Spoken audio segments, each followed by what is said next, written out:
Very good morning guys. So ఈరోజు CPR అనేది wide గా ఉంది. ఫస్ట్ క్యాండిల్ ఇక్కడ R1 పివోట్ దగ్గర నుంచి రిజెక్షన్ చూపిస్తుంది. బ్యాంక్ నిఫ్టీ కూడా ఈ లెవెల్ దగ్గర నుంచి రిజెక్షన్ చూపిస్తుంది. సో సిపిఆర్ వైడ్ గా ఉన్నప్పుడు ట్రెండ్ కంటిన్యూషన్ కంటే కూడా రివర్సల్ డే కానీ సైడ్ వేస్ డే కానీ అవడానికి ఛాన్సెస్ ఎక్కువ ఉంటాయి. సో అందుకే 56,800 కాల్ ఆప్షన్ అనేది సెల్ చేసాము. 877 దగ్గర సెల్ చేశాను. సో ప్రెసెంట్ 1500 ప్రాఫిట్ రన్ అవుతుంది. రిస్క్ ఇందులో 5000 ఉంది. 2000 ప్రాఫిట్ అయితే రన్ అవుతుంది. సో నిఫ్టీలో నెక్స్ట్ బార్ కూడా రెడ్ బారే, కాకపోతే బ్యాంక్ నిఫ్టీలో ఈ లెవెల్ కొంచెం రెడ్ బార్ ఫామ్ అయిన తర్వాత గ్రీన్ బార్ ఫామ్ అవుతుంది. సో స్టాప్ లాస్ జనరల్ గా అయితే డే హై పైన పెట్టుకోవచ్చు, కాకపోతే నేను అంత పెట్టుకోలేదు. అకార్డింగ్ టు స్పాట్ చార్ట్ అయితే డే హై పైన పెట్టుకోవచ్చు, నేను అంత పెట్టుకోవట్లేదు. Just half of the candle above పెట్టుకుంటున్నాను. ఓకే, సో ఆల్రెడీ మనకి 3000 ప్రాఫిట్ అయితే వచ్చింది. 3000 ప్రాఫిట్ తర్వాత మళ్ళీ ఇప్పుడు 2000 నెగిటివ్ రన్ అవుతుంది. సో 5000 రావడానికి వచ్చింది. సో స్టాప్ లాస్ నేను 920 పెట్టుకున్నాను. 918 హిట్ అయితే క్లోజ్ చేస్తాను. ప్రెసెంట్ 1500 నెగిటివ్ రన్ అవుతుంది. సో గ్రూప్ లో ఫస్ట్ టార్గెట్ 850 ఇచ్చాము. 850 వస్తే స్కాల్పర్స్ తీసుకోవచ్చు. ప్రెసెంట్ 855 అలా రన్ అవుతుంది.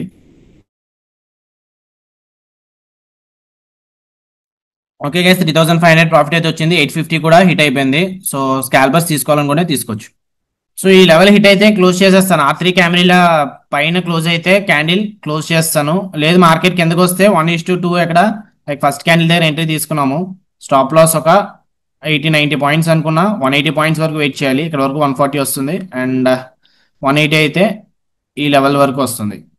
నిఫ్టీ అండ్ బ్యాంక్ నిఫ్టీ రెండు కూడా బుల్లిష్నెస్ చూపిస్తున్నాయి. ఇన్ కేస్ మళ్ళీ ఇక్కడ డే హై దగ్గర బ్రేక్అవుట్ అయితే మార్కెట్ పైకి వెళ్ళచ్చు. కాకపోతే ఈరోజు white CPR, so white CPR రోజు మార్కెట్ సైడ్ వేస్ గా ఉండడానికి ఛాన్సెస్ ఉంటాయి. సో నిఫ్టీ కూడా ఇక్కడ సపోర్ట్ అనేది తీసుకుంటుంది ఇలా లైక్ ఎక్స్ట్రీమ్ లో దగ్గర.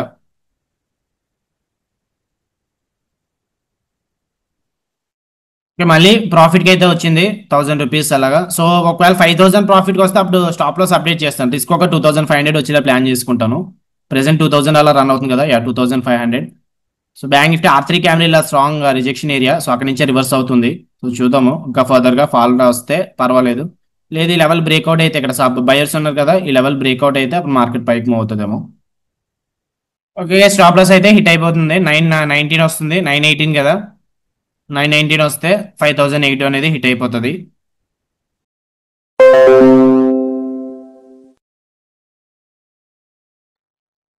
ఓకే, 925. సో ఈ లెవెల్ అనేది బ్రేక్అవుట్ అయిపోయింది. కెమెరా పివోట్ బ్రేక్అవుట్ అయిపోయింది కదా, సో ఎగ్జిట్ అయిపోవచ్చు.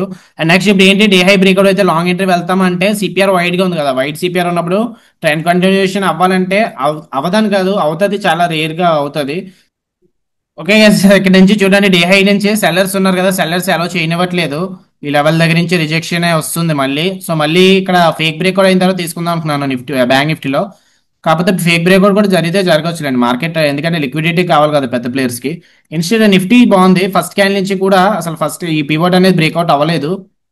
సో నిఫ్టీలో ప్లాన్ చేస్తాను 25,100 call option.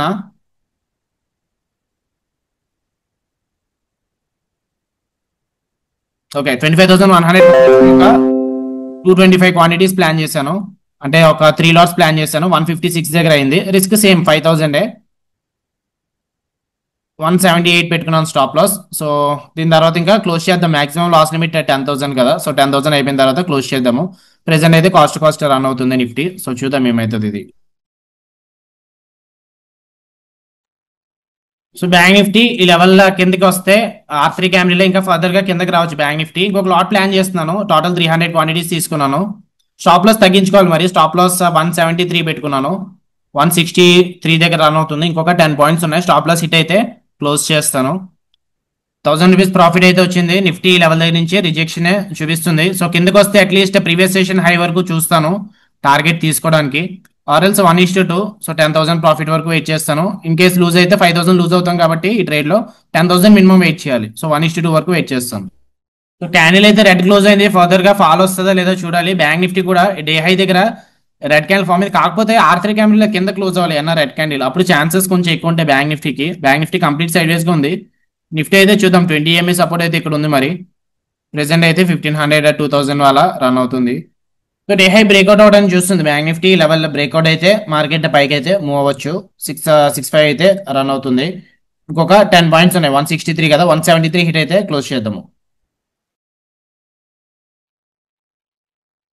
So I'm exiting this trade, ఎందుకంటే ఇది కాల్ ఆప్షన్ అనేది ఇక్కడ ఐటీఎం అవుతుంది నిఫ్టీ. బ్యాంక్ నిఫ్టీ కూడా డే హై బ్రేక్అవుట్ అవుతే మార్కెట్ పైకి మూవ్ అవ్వచ్చు. ఫేక్ బ్రేక్అవుట్ కోసం చూద్దాము. సో లాస్ట్ హోప్ ఇంకా బ్యాంక్ నిఫ్టీ ఈ లెవెల్ డే హై దగ్గర నుంచి రివర్సల్ అవుతుందా లేదంటే బ్రేక్అవుట్ అవుతుందా చూద్దాము. బ్యాంక్ నిఫ్టీ రివర్స్ అయితే నిఫ్టీ కూడా రివర్స్ అవుతుంది. ప్రెసెంట్ అయితే ఇంకా 600 అలా నెగిటివ్ రన్. సో రిజెక్షన్ అయితే జరుగుతుంది నిఫ్టీ అండ్ బ్యాంక్ నిఫ్టీ కూడా డే హై దగ్గర ఉంది కదా, రిజెక్షన్ అనేది జరుగుతుంది. ప్రెసెంట్ 1100 ప్రాఫిట్ అయితే రన్ అవుతుంది మరి. సో స్ట్రెంత్ అయితే ఏం లేదు బ్యాంక్ నిఫ్టీలో ఈ లెవెల్ బ్రేక్అవుట్ అవ్వడానికి. అండ్ బ్రేక్అవుట్ అయినా సరే నేను చెప్పాను కదా లాంగ్ ఎంట్రీ ఏం ప్లాన్ చేయను. ఇనిషియల్ నేను షార్ట్ ఎంట్రీ ప్లాన్ చేస్తాను. సో మళ్ళీ రిస్క్ ఎందుకు 2500 కోసం మళ్ళీ చేయడం అని ఇంకా వదిలేస్తున్నాను. మెయిన్ స్టాప్ లాస్కే వదిలేస్తున్నాను. ఎలాగ ఇక్కడ కాస్ట్ అయితే రన్ అవుతుంది కదా, 173 పెట్టుకున్నాను. 173 హిట్ అయితే క్లోజ్ చేస్తాను.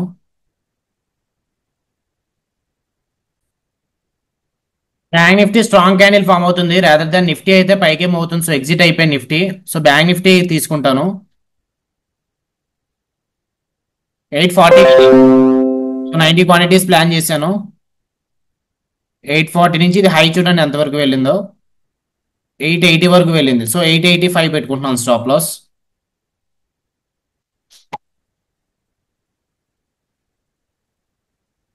సో నిఫ్టీ తీసుకోవట్లేదు ఇంకా. నిఫ్టీ క్లోజ్ చేశాను ఇందాక నుంచి, చాలా సేపు నుంచి అక్కడే ఉంది. 161 162 అలా రన్ అవుతుంది. ఇన్షియల్ బ్యాంక్ నిఫ్టీ అయితే మొమెంటం కూడా బాగుంది. ఇక్కడ రెడ్ క్యాండిల్ ఎంత పెద్ద రాగానే మళ్ళీ ఇక్కడ కూడా సేమ్ రెడ్ క్యాండిల్ వచ్చింది. సో డే హై బ్రేక్అవుట్ అయితే ఎగ్జిట్ అయిపోతాను. లేదు మార్కెట్ కిందకు వస్తుంది అంటే మనకి ప్రాఫిట్స్ అయితే బాగానే వస్తాయి. సో చూద్దాం ఏమవుతుందో.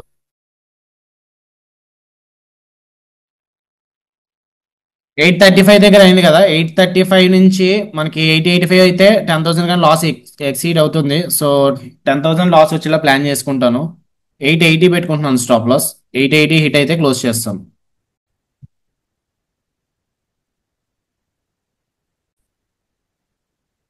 సో నిఫ్టీ కూడా ఇక్కడ నుంచి రెడ్ బారే చూపిస్తుంది. డే హై రిజెక్షన్ దగ్గర ఉంది కదా, సో ఏమవుతుందో చూద్దాము.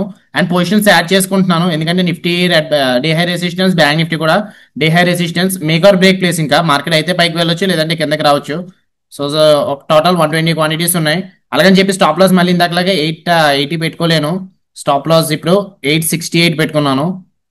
ఒక 30 పాయింట్స్ ఉన్నాయి. 870 దగ్గరకు అనుకోండి. సో అంటే మాక్సిమం 10,000 లాస్ ఎక్సీడ్ అవ్వకుండా అలా ప్లాన్ చేసుకుంటున్నాను అనమాట. సో చూద్దాం 10,000 హిట్ అవుతుందా లేదంటే స్టాప్ లాస్ హిట్ అవుతుందా లేదంటే ప్రాఫిట్కి వెళ్తుందా అనేది. ఓకే గైస్, వర్కౌట్ అవడం లేదు ఈ లెవెల్ దగ్గర నుంచి. లైక్ నిఫ్టీ బ్యాంక్ నిఫ్టీ రెండు కూడా డే హై బ్రేక్అవుట్ అవడానికి చూసిన ఇక్కడ కన్సోలేషన్ తర్వాత బ్రేక్అవుట్ ఛాన్సెస్ ఎక్కువ ఉంటాయి. లైక్ డే హై బ్రేక్అవుట్ అయిన తర్వాత either it can be fake breakout or real breakout, కానీ కన్సోలేషన్ అనేది జరుగుతుంది. సో స్టాప్ లాస్ హిట్ అవ్వడానికి ఛాన్సెస్ అయితే కొంచెం ఎక్కువ ఉన్నాయి. స్టాప్ లాస్ ఇప్పుడు 867 పెట్టుకున్నాను. ఇంకొక 20 పాయింట్స్ ఉన్నాయి. 20 to 15 పాయింట్స్ అలా ఉన్నాయి. 10,000 నాకు కనిపించి కానీ క్లోజ్ చేసేస్తాను.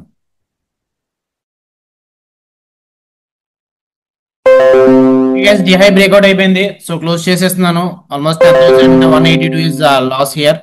ఫస్ట్ ట్రేడ్ ఫెయిల్ అయింది అండ్ సెకండ్ ట్రేడ్ ఇక్కడ బ్యాంక్ నిఫ్టీ చూసి తీసుకున్నాం. ఈ లెవెల్ మార్కెట్ రిజెక్షన్ అవుతుంది కదా, మార్కెట్ కిందకి వస్తుంది అని చెప్పి.